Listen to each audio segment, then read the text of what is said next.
ഈ 40-ന് മുകളിൽ കിട്ടിയാൽ മാത്രമേ ബിക്ക് ജയിക്കാൻ കഴിയൂ. അപ്പൊ തീരുമാനിക്കുന്നത് മൂന്നാമത്തെ സ്ഥാനാർത്ഥിയുടെ വോട്ടുകളാണ്. ഈ മൂന്നാമത്തെ സ്ഥാനാർത്ഥി എന്ന് പറയുമ്പോൾ ഏതെങ്കിലും സേഫ് ഗാർഡ് ദെയർ ഇൻട്രസ്റ്റ് എന്നുള്ള ഒരു ഫീലിംഗ് കോമൺ മാന് തോന്നി. അതാണ് രണ്ടാമത് തുടർ ഭരണം കിട്ടിയത്. ഇപ്രാവശ്യം അങ്ങനെ മാനേജ് ചെയ്ത സിറ്റുവേഷൻസ് ഒന്നും അധികമില്ല. ഈ കഴിഞ്ഞ പിണറായി വിജയൻ ഏതെങ്കിലും ഒരു കലാമിറ്റി കേരളം ആര് ഭരിക്കും? പിണറായി വിജയൻ്റെ ഒരു തുടർ ഭരണം ഉണ്ടാകുമോ, അതോ UDF കയറി വരുമോ, അതുപോലെ BJPക്ക് എത്ര സീറ്റ് നേടാൻ സാധിക്കുമെന്നൊക്കെ ഉള്ളൊരു വിലയിരുത്തൽ സിനിമാ നടൻ ജഗദീഷ് പറഞ്ഞിട്ടുണ്ട്. അടിപൊളി ഒരു വിലയിരുത്തൽ തന്നെയാണ് പുള്ളി ഇവിടെ നടത്തിയിട്ടുള്ളത്. ഞാനത് വെച്ച് തരാം. അപ്പം മെയ് 4-ന് ശേഷം അറിയാം പുള്ളി പറഞ്ഞിട്ടുള്ള വിലയിരുത്തലൊക്കെ കറക്റ്റ് ആവുമോ അല്ലയോ എന്ന്. പിന്നെ ഇതിനകത്ത് എനിക്ക് തോന്നിയൊരു പ്ലസ് ആയിട്ടുള്ളൊരു കാര്യം എന്ന് വെച്ച് കഴിഞ്ഞാൽ, ഒരു പോസിറ്റീവായിട്ടുള്ളൊരു കാര്യം എന്ന് വെച്ച് കഴിഞ്ഞാൽ, പുള്ളി ഒരു പാർട്ടിയെയും കുറ്റം പറയുന്നില്ല. അതുപോലെ ആർക്കു വേണ്ടിയിട്ടും സപ്പോർട്ട് ചെയ്ത് വോട്ട് ചോദിച്ചതിനകത്ത് സംസാരിക്കുന്നുമില്ല. ഓരോ കാര്യങ്ങൾ വളരെ വ്യക്തവുമായിട്ടും നല്ല കൃത്യവുമായിട്ടും നല്ലൊരു അടിപൊളി നിരീക്ഷണത്തിലൂടെയാണ് ഇതിനകത്ത് സംസാരിക്കുന്നത്. അപ്പോൾ എന്തായാലും നിങ്ങൾ ആര് ഭരിക്കുമെന്ന് നിങ്ങൾ ഒന്ന് കമൻറ്റ് ചെയ്യണേ. UDF ഭരിക്കുമോ, അതോ പിണറായി സർക്കാരിൻ്റെ ഒരു തുടർ ഭരണം ഉണ്ടാകുമോ, പിന്നെ BJPക്ക് എത്ര സീറ്റ് കേരളത്തിൽ നേടാൻ സാധിക്കുമെന്നൊക്കെ നിങ്ങളൊന്ന് കമൻറ്റ് ചെയ്തേണേ. അപ്പോൾ ഞാൻ എന്തായാലും ജഗദീഷിൻ്റെ ആ ഒരു വീഡിയോ വെച്ച് തരാം. പിന്നെ എൻ്റെ ഒരു അഭിപ്രായം പറയുകയാണെങ്കിൽ തുടർ ഭരണം നല്ലതാണ്. എനിക്കിപ്പോൾ ആര് ഭരിച്ചാലും എനിക്ക് കുഴപ്പമൊന്നുമില്ല. UDF ഭരണത്തിൽ വന്നാലും LDF ഭരണത്തിൽ വന്നാലും എനിക്ക് പ്രശ്നമില്ല. പക്ഷേ ഒരു തുടർ ഭരണം ആവശ്യമുണ്ട്. കാരണം അതുകൊണ്ടാണല്ലോ ഇപ്പം തന്നെ ഈ LDFൻ്റെ ഒരു തുടർ ഭരണം ഇങ്ങനെ പൊയ്ക്കൊണ്ടേ ഇരുന്ന് കഴിഞ്ഞാൽ അവിടെ മാറ്റങ്ങൾ സംഭവിക്കത്തില്ല. ഇപ്പം UDF അടുത്ത തുടർ ഭരണം UDF പിടിക്കുമെന്ന് കണ്ടപ്പോഴത്തേക്ക് LDFൻ്റെ ഭാഗത്തു നിന്നുണ്ടായ മാറ്റങ്ങളൊക്കെ നമ്മൾ കണ്ടാണ്. വാഗ്ദാനങ്ങൾ, അതുപോലെ UDF കുറേ വാഗ്ദാനങ്ങൾ കൊണ്ടുവന്നു. എല്ലാ സ്ത്രീകൾക്കെല്ലാം കേരളത്തിൽ KSRTCയിൽ എവിടെ വേണമെങ്കിലും ഫ്രീ ആയിട്ട് ടൂറിന് പോകാം, ഫ്രീ ആയിട്ട് യാത്ര ചെയ്യാമെന്നൊക്കെ VD സതീശൻ പറയുന്നതെല്ലാം നമ്മൾ കേട്ടാണ്. അതുപോലെ പെൻഷൻ 3000 രൂപയായിട്ട് വർദ്ധിപ്പിക്കും എന്നൊക്കെ പറഞ്ഞിട്ടുണ്ട്. അപ്പോൾ ഇതൊരു മത്സരമാണ്. ഇവർ തമ്മിൽ അങ്ങോട്ടും ഇങ്ങോട്ടും UDFും LDFും തമ്മിലൊരു മത്സരം ഉണ്ടെങ്കിൽ മാത്രമേ ജനങ്ങൾക്ക് അതുകൊണ്ടിട്ട് എന്തെങ്കിലും ഒരു ഉപകാരം ഉണ്ടാകത്തുള്ളൂ.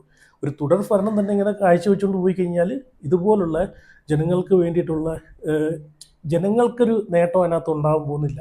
അപ്പം ഇതിനകത്തൊരു കോമ്പറ്റീഷൻ വേണം, ഒരു മത്സരം ഉറപ്പായിട്ട് വേണം. മത്സരം ഉണ്ടെങ്കിൽ മാത്രമേ ഇപ്പം അടുത്ത UDF ഭരണത്തിൽ വന്നു കഴിഞ്ഞാൽ UDF കുറച്ച് കാര്യങ്ങളൊക്കെ UDF വാഗ്ദാനം ചെയ്യുന്നുണ്ട്. അതെല്ലാം പക്കയായിട്ട് പാലിക്കുകയാണെങ്കിൽ അടുത്ത നിയമസഭാ ഇലക്ഷൻ്റെ സമയമാകുമ്പോഴത്തേക്ക് LDF അതിലും മേലെ കുറേ വാഗ്ദാനങ്ങളുമായിട്ട് കൊണ്ടുവരും. അപ്പോൾ എന്ത് ചെയ്യണം? LDFന് വോട്ട് കൊടുത്ത് ജയിപ്പിക്കണം. LDF അത് കൊണ്ടുവരുമോ ഇല്ലയോ എന്ന് നോക്കണമല്ലോ. അതുപോലെ UDF ഇപ്പം പറഞ്ഞേക്കുന്ന കാര്യങ്ങൾ UDF കൊണ്ടുവന്നില്ലെങ്കിൽ അടുത്ത വട്ടം തോൽപ്പിച്ച് വേണം, അതാണ് വേണ്ടുന്നത്. അങ്ങനെ ബുദ്ധിപൂർവ്വം ഐക്യം വെച്ചിട്ട് വേണം ഇതിനകത്ത് നമ്മൾ വോട്ട് ചെയ്യാൻ. കാരണം ജനങ്ങൾക്ക് നമുക്ക് എന്താണ് വേണ്ടത്? നമുക്ക് ആര് ജയിച്ചാലും നമുക്ക് ഇതിനകത്തുനിന്ന് ഒന്നും കിട്ടാനും പോകുന്നില്ല, ഒന്നും ഒരു കുന്തവും കിട്ടുന്നില്ല. അപ്പം നമുക്ക് അവർ തരുന്ന എന്തെങ്കിലും വാഗ്ദാനങ്ങൾ നമുക്ക് കിട്ടുമോ ഇല്ലയോ എന്ന് കൂടെ നോക്കിയിട്ട് അതനുസരിച്ച് നമ്മൾ വോട്ട് ചെയ്യുക, അതാണ് വേണ്ടുന്നത്. പിന്നെ വരുന്നത് വെച്ച് കാണുന്നുള്ള രീതിയിൽ അങ്ങോട്ട് മുമ്പോട്ട് പോവുക. അപ്പം അങ്ങനെയൊക്കെയാണ് ഇതിനകത്ത് ഐഡിയ പൂർവ്വം വേണം വോട്ട് ചെയ്യാനെ കൊണ്ട്. അപ്പം BJPയുടെ തന്നെ പാലക്കാട് കണ്ടില്ലേ, ശോഭാ സുരേന്ദ്രൻ പൈസ കൊണ്ട് കൊടുത്തപ്പോഴത്തേക്ക് എന്തിനാ മേടിക്കണം, അത് മേടിച്ച് പോക്കറ്റ് വെച്ചിട്ട് നിങ്ങളെ യുക്തിക്ക് തോന്നുന്നത്, നിങ്ങൾക്ക് എന്താണോ തോന്നുന്നത്, ആർക്കാണോ നിങ്ങൾക്ക് വോട്ട് കൊടുക്കാൻ നിങ്ങൾക്ക് താല്പര്യം, ആ വ്യക്തിക്ക് വോട്ട് കൊടുക്കുകയാണ്. 5-10 വർഷത്തിൽ ഒരിക്കൽ നടക്കുന്ന സംഭവങ്ങളാണ്. ഒരിക്കൽ കിട്ടുന്നൊരു സാധനമോ 10,000 രൂപ കിട്ടിക്കഴിഞ്ഞാൽ മേടിച്ച് വെക്കുക, ഞങ്ങൾക്ക് വോട്ട് ചെയ്യാമെന്ന് പറഞ്ഞ് ഞങ്ങൾ പോവുക അല്ലേ. ഡെയിലി ഇവർ ജയിച്ചു കഴിഞ്ഞാൽ പിന്നെ ആ പരിസരത്തോട്ടേ ഇവർ പോകത്തില്ലല്ലോ. 10,000 രൂപ കൊണ്ട് കൊടുക്കില്ല. അപ്പം വോട്ട് പിടിക്കാനെങ്കിലും ഒരു സമയത്ത് കിട്ടുന്ന പൈസയൊക്കെ പോക്കറ്റിൽ മേടിച്ച് വെച്ച് അങ്ങ് ചെയ്യാമെന്നങ്ങ് പറയുക. ഓക്കെ, ഇനി ഞാൻ ജഗദീഷിൻ്റെ വിലയിരുത്തലിൽ ഞാനൊന്ന് ഇവിടെ വയ്ക്കാം. പക്ഷേ എനിക്ക് സ്റ്റാർട്ടിങ് എനിക്ക് അത്ഭുതം തോന്നിയൊരു കാര്യം എന്ന് വെച്ച് കഴിഞ്ഞാൽ, പുള്ളിക്കാരൻ്റെ മകൾ അടുത്തിപ്പോണ്ട്. പക്ഷേ എനിക്ക് തോന്നിയപ്പോഴത്തേക്കും ഞാൻ വിചാരിച്ച ആദ്യം വേറെ ആരെങ്കിലും ഉണ്ടായിരിക്കുന്നു. കാരണം പുള്ളിക്കാരനെക്കാളും പ്രായം തോന്നിക്കുന്നുണ്ട് മകൾക്ക്. അപ്പോൾ പുള്ളിക്കാരൻ്റെ മകൾ ഡോക്ടറാണ്. അപ്പം ജഗദീഷിന് 71 വയസ്സുണ്ട്. കണ്ടു കഴിഞ്ഞാൽ പറയത്തില്ല അല്ലേ. അപ്പോൾ അതാണ് എനിക്ക് അത്ഭുതം തോന്നിയൊരു കാര്യം എന്ന് വെച്ച് കഴിഞ്ഞാൽ. അപ്പം ഞാൻ എന്തായാലും ഇവിടെ അതൊന്ന് വെച്ച് തരാം, നിങ്ങളൊന്ന് കണ്ടു നോക്കേ. അത് എൻ്റെ മോളാണ് ഡോക്ടർ സൗമ്യ. ഞാൻ തെരഞ്ഞെടുപ്പിൽ മത്സരിക്കുന്ന സമയത്ത് ഇവർക്കൊക്കെ യോജിപ്പില്ലായിരുന്നു. രമയ്ക്കും സൗമ്യയ്ക്കും ഒന്നും വലിയ യോജിപ്പില്ലായിരുന്നു. ഇവരുടെ എതിർപ്പിനെ മറികടന്നാണ് ഞാൻ തെരഞ്ഞെടുപ്പിൽ മത്സരിച്ചത്. അപ്പം എന്നെ ഒരു രാഷ്ട്രീയക്കാരനായി കാണുന്നതിൽ ഇവർക്ക് വലിയ താല്പര്യമില്ല. അതുകൊണ്ടാണ് ഞാനിപ്പോൾ വിട്ടു നിൽക്കുന്നത്. പിന്നെ എനിക്ക് ഇപ്പൊ ലഭിച്ചുകൊണ്ടിരിക്കുന്ന വേഷങ്ങൾ അതെല്ലാം അത് കോൺസെൻട്രേറ്റ് ചെയ്യാൻ വേണ്ടി രാഷ്ട്രീയത്തോട് എന്താ പറയുക, രാഷ്ട്രീയം മോശമായിട്ടല്ല, ഞാൻ എത്രത്തോളം രാഷ്ട്രീയത്തിന് വഴങ്ങുന്നവനാണ് എന്ന കാര്യത്തിൽ എനിക്ക് ചെറിയ സംശയമുണ്ട്. അതുകൊണ്ടാണ് ഞാൻ അല്പം പിന്നാക്കം നിൽക്കുന്നത്. ഇത്തവണത്തെ തെരഞ്ഞെടുപ്പ് ഞാനൊരു കോമേഴ്സ് അധ്യാപകനായിട്ട് വിലയിരുത്തുകയാണെന്നുണ്ടെങ്കിൽ ഞാൻ എന്റേതായിട്ടുള്ള ഒരു അസസ്മെന്റ്, ഞാൻ നിങ്ങളുടെ എല്ലാ ചാനലുകളുടെയും ചർച്ച ഞാൻ മുടങ്ങാതെ എല്ലാം കാണുന്നുണ്ട്. മിസ് ചെയ്താൽ പിറ്റേ ദിവസം രാവിലെയുള്ള റീടെലികാസ്റ്റെങ്കിലും കാണുന്നുണ്ട്. അപ്പോൾ നിങ്ങളുടേതായിട്ടുള്ള ഓരോ അസസ്മെന്റും സർവേയും ഒക്കെ ഉണ്ട്. എന്റേതായിട്ടുള്ള ഒരു കാൽക്കുലേഷൻ ഞാൻ പറയാണ്. അതായത് ഇവിടെ അധികാരത്തിൽ വരാൻ വേണ്ടി രണ്ട് മുന്നണികൾ, ശക്തി തെളിയിക്കാൻ വേണ്ടി ഒരു മുന്നണി. ഇതാണ് എന്റെ കാഴ്ചപ്പാട്. അത് ചിലപ്പോൾ ശക്തി തെളിയിക്കാൻ വേണ്ടിയല്ല, അധികാരത്തിൽ വരാൻ വേണ്ടിയാണ് എന്ന് മൂന്നാമത്തെ മുന്നണിയും ചിലപ്പോൾ അവകാശപ്പെടുമായിരിക്കാം. പക്ഷെ ഞാൻ കാണുന്നത് മൂന്നാമത്തെ മുന്നണി എന്ന് പറയുന്നത് ശക്തി തെളിയിക്കാനുള്ള താല്പര്യം. ഇവിടെ വരുന്ന ഒരു പ്രശ്നമെന്ന് പറയുന്നത്, എ എന്ന മുന്നണി 40 വോട്ട് കിട്ടുന്നു എന്ന് വിചാരിക്കുക, ബിയും സിയും കൂടെ ചേർന്ന് 60, അതില് സിക്ക് കിട്ടുന്നത് 21 ആണെങ്കിൽ ബിക്ക് 39 ആവും. 39 1 40 20 60 കൂടുതൽ എക്ക് എതിരായിരിക്കും. പക്ഷേ ബിയും സിയും കൂടെ ചേരുമ്പോൾ 60 ആണ്. ഇൻഡിവിജ്വലായിട്ട് നിൽക്കുമ്പോൾ 39 ആവുന്നുള്ളൂ. അപ്പൊ എ ജയിക്കും. അപ്പൊ മൂന്നാമത് ആയി വരുന്ന സ്ഥാനാർത്ഥിയുടെ വോട്ടാണ് ഇവിടെ വിജയെ തീരുമാനിക്കുന്നത് എന്ന ഒരു റീഡിങ്ങിലാണ് ഞാനുള്ളത്. എന്റെ നിഗമനം എങ്ങനെ വരുന്നുള്ള മെയ് 4-ാം തീയതി നമുക്ക് നോക്കാം. പറഞ്ഞു മനസ്സിലായില്ലേ? അതായത് ഈ രണ്ടാമത്തെ സ്ഥാനാർത്ഥി എന്ന് പറയുന്ന ആള് ചിലപ്പോ അയാള് ഈ 40-ന് മുകളിൽ കിട്ടിയാൽ മാത്രമേ ബിക്ക് ജയിക്കാൻ കഴിയൂ. അപ്പൊ തീരുമാനിക്കുന്നത് മൂന്നാമത്തെ സ്ഥാനാർത്ഥിയുടെ വോട്ടുകളാണ്.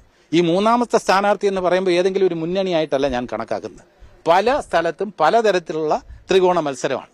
മൂന്നാമത്തെ സ്ഥാനാർത്ഥിക്ക് വേണ്ടി കൊടുക്കുന്ന വോട്ട്, അത് ജയിക്കില്ല എന്നറിഞ്ഞിട്ടും കൊടുക്കുന്ന വോട്ട്, അത് എയോ ബിയോ ബാധിക്കും എന്നാണ് എന്റെ ഒരു റീഡിംഗ്. അതുകൊണ്ട് എനിക്ക് പ്രഡിക്ഷൻ പറ്റുന്നില്ല. എന്ത് സർവേ ആണെങ്കിലും third candidate, the losing candidate, പരാജയപ്പെട്ട കാൻഡിഡേറ്റ്, എന്നെ പോലുള്ള കാൻഡിഡേറ്റ് അല്ല, ഭരണവിരുദ്ധ വികാരം ഉണ്ടെന്ന് വെച്ചോളൂ. അപ്പൊ എ ഭരിക്കുന്ന പാർട്ടിയാണ്, ബിയും സിയും വിരുദ്ധരായി നിലകൊള്ളുകയാണ്. അപ്പൊ അതിലും രണ്ടുപേരും കൂടെ ചേർന്നല്ലല്ലോ തീരുമാനിക്കേണ്ടത്.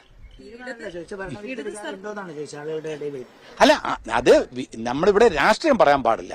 അത് ഭരണവിരുദ്ധ വികാരം ഉണ്ടോ ഇല്ലേ എന്നുള്ളത് അത് ജനങ്ങളാണ് തീരുമാനിക്കേണ്ടത്. അപ്പോൾ സർക്കാരിന്റെ കഴിഞ്ഞ 10 വർഷത്തെ പ്രവർത്തനങ്ങൾ എങ്ങനെ വിലയിരുത്തും? അല്ല, വ്യക്തിപരമായി വിലയിരുത്തുമ്പോൾ അതിൽ നേട്ടങ്ങളുണ്ട്, ഒരുപാട് കോട്ടങ്ങളും ഉണ്ട്. അപ്പോൾ അതൊക്കെ തീർച്ചയായിട്ടും ഉണ്ട്, യാതൊരു സംശയമില്ല. രാഷ്ട്രീയ പ്രവർത്തനം അവസാനിപ്പിച്ചെങ്കിൽ പോലും കൃത്യമായ രാഷ്ട്രീയ ആഭിമുഖ്യമുള്ള ആളാണ് താങ്കൾ. അങ്ങനെ നോക്കുമ്പോൾ താങ്കൾക്ക് ഈ എന്തായിരിക്കണം ഫലം എന്നുള്ളത്? അല്ല, ഔട്ട്കം എന്ന് പറയുന്നത് ജനങ്ങളുടെ വികാരം എന്തെന്ന് ഏകദേശം എല്ലാവരുടെയും മനസ്സിലുണ്ട്. ജനങ്ങൾ എന്താണ് ആഗ്രഹിക്കുന്നത് എന്റെ മനസ്സിലും ജനങ്ങളുടെ മനസ്സിലുണ്ട്. അത് ഞാൻ പറയുന്നില്ലെങ്കിലും ആ ആഗ്രഹം വളരെ വ്യക്തമാണ്. പക്ഷെ ആ ആഗ്രഹം സാക്ഷാത്കരിക്കണമെങ്കിൽ ഞാൻ പറഞ്ഞ പോയിന്റിലേക്ക് എത്തണം. അതാണ് എന്റെ പോയിന്റ്. ഇപ്പൊ ആന്റി ഇൻകംബൻസി എന്നുള്ളത്, അത് ഈ ഭരണവിരുദ്ധ വികാരം എന്നുള്ളത്, അത് ഏത് കാലത്തും സർക്കാർ നേരിടുന്ന പ്രശ്നമാണ്. അത് കഴിഞ്ഞ സർക്കാർ, പിണറായി സർക്കാർ നേരിട്ട വിഷയമാണ്. പക്ഷെ ആ സമയത്ത് കോവിഡ് തുടങ്ങിയ വെള്ളപ്പൊക്കം തുടങ്ങിയവ നേരിട്ട രീതിയിലും അതിൽ ജനങ്ങളുടെ ആ സമയത്ത് ഒരു കോൺഫിഡൻസ് ആ ഗവൺമെന്റിൽ വന്നു. അതുകൊണ്ട് രാഷ്ട്രീയത്തിനപ്പുറം a government which can safeguard their interest എന്നുള്ള ഒരു ഫീലിംഗ് കോമൺ മാന് തോന്നി. അതാണ് രണ്ടാമത് തുടർ ഭരണം കിട്ടിയത്. ഇപ്രാവശ്യം അങ്ങനെ മാനേജ് ചെയ്ത സിറ്റുവേഷൻസ് ഒന്നും അധികമില്ല. ഈ കഴിഞ്ഞ പിണറായി വിജയൻ ഏതെങ്കിലും ഒരു കലാമിറ്റിയോ അങ്ങനെ ഒന്നും നേരിടേണ്ടി വന്നിട്ടില്ല. പിന്നെ ബാക്കിയുള്ള കാര്യങ്ങൾ പല മേഖലയിലും ആൾക്കാർക്ക് എതിരഭിപ്രായമുണ്ട്. ആ എതിരഭിപ്രായം വോട്ടായിട്ട് മാറുമ്പോൾ അവർ ഏത് മുന്നണിക്ക് വേണ്ടിയാണ് വോട്ട് ചെയ്യുന്നത് എന്നുള്ളത് വളരെ ഡിസൈസീവ് ഫാക്ടറാണ്. അപ്പോൾ ശക്തി തെളിയിക്കാൻ വേണ്ടിയുള്ള വോട്ടെന്ന് പറയുന്നത് അത് യഥാർത്ഥ തീരുമാനത്തിൽ നിന്നും ചിലപ്പോൾ മാറിപ്പോയേക്കാം. അല്ല, വ്യക്തിപരമായ ആഗ്രഹം ഞാൻ പ്രകടിപ്പിക്കുന്നില്ല. കാരണം ഗണേഷ് കുമാറിനെതിരെ മത്സരിക്കേണ്ടായിരുന്നു എന്നൊരു അഭിപ്രായം പ്രകടിപ്പിച്ചു. ഗണേഷ് കുമാറിനെതിരെ എന്നല്ല, മത്സരിക്കാൻ പാടില്ലായിരുന്നു എന്നൊരു അഭിപ്രായമുണ്ട്. മത്സരിക്കേണ്ടായിരുന്നു എന്നൊരു അഭിപ്രായമുണ്ട്. കാരണം രാഷ്ട്രീയം, എനിക്ക് കോളേജ് രാഷ്ട്രീയത്തിലുള്ള എക്സ്പീരിയൻസേ ഉള്ളൂ. ഞാൻ കോളേജ് യൂണിറ്റ് ചെയർമാനായിരുന്നു മാരിവൻസ് കോളേജിൽ, ഗവൺമെന്റ് ആർട്സ് കോളേജിൽ 3 വർഷം ആർട്സ് ക്ലബ് സെക്രട്ടറി ആയിരുന്നു. അങ്ങനെയുള്ള ഒരു പരിചയം മാത്രമേ ഉള്ളൂ. അല്ലെ രാഷ്ട്രീയത്തിൽ ഇറങ്ങുമ്പോൾ രാഷ്ട്രീയം എന്ന് പറയുന്നത് ഒട്ടും മോശമായിട്ടുള്ള കാര്യമല്ല. സിനിമാ മേഖലയിലുള്ളവർ ഇതിലേക്ക് ഇറങ്ങുന്നവരോടും അത് തന്നെയാണോ താങ്കളുടെ എക്സ്പീരിയൻസ്? അല്ലല്ല, അവർക്ക് പലർക്കും രാഷ്ട്രീയം കഴിയും. എന്നെക്കാളും മികച്ചത്.